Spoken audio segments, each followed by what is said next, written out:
श्रीकांत शिंदे की उम्मीदवार की आधिकारिक घोषणा पर प्रतिक्रिया देते हुए सांसद श्रीकांत शिंदे ने मुख्यमंत्री एकनाथ शिंदे को धन्यवाद दिया। महायुति के सभी नेताओं ने मुख्यमंत्री के साथ साथ उप मुख्यमंत्री देवेंद्र फडणवीस, उप मुख्यमंत्री अजित दादा पवार को भी धन्यवाद दिया है।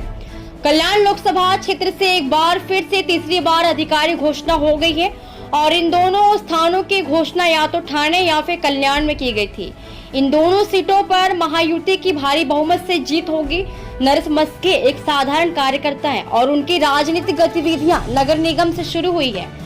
आज मुख्यमंत्री एकनाथ शिंदे के आशीर्वाद से उन्हें ठाणे लोकसभा क्षेत्र से उम्मीदवारी मिल गई है और इन दोनों सीटों पर बड़े अंतर से जीत हुई और बहुमत ने भरोसा जताया है कि वे चुने जाएंगे। उम्मीदवारी आज घोषणा मला वाटतं मी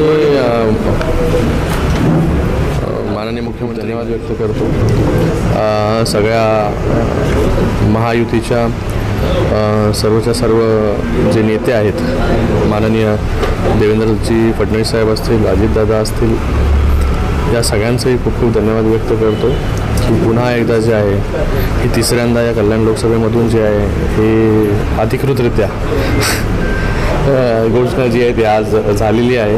आज ठाणे असेल किंवा कल्याण असेल घोषणा झालेली आहे आणि ह्या दोन्ही जागा ज्या आहेत महायुतीच्या, मी असेल किंवा नरेशजी मस्के असतील, नरेशजी मस्के एक कार्यकर्ता, महानगरपालिकेमधून त्यांची सुरुवात झाली। आज जे आहे हा ठाणे लोकसभा त्यांना रिप्रेझेंट करण्याचा चान्स जो आहे, ठाणे लोकसभेवरती उमेदवारी जी आहे ही माननीय मुख्यमंत्री एकनाथ शिंदे साहेबांच्या आशीर्वादाने मिळालेली आहे। हा पूर्ण जिल्हा जो आहे हिंदुहृदय सम्राट बाळासाहेब ठाकरे आणि धर्मवीर आनंद दिघे साहेबांच्या विचारांना मानणारा जो आहे हा जिल्हा आहे आणि या जिल्ह्यातील जे आहे या दोन जागा गेले अनेक वर्ष इथे युतीचाच उमेदवार जो आहे तो निवडून येतो आणि ह्या दोन्ही जागा ज्या आहेत मोठ्या फरकाने बहुमताने जे आहेत या निवडून येतील असा विश्वास या ठिकाणी व्यक्त करतो मी आणि पुन्हा एकदा माननीय मुख्यमंत्री एकनाथजी शिंदे साहेबांचं खूप खूप धन्यवाद देतो।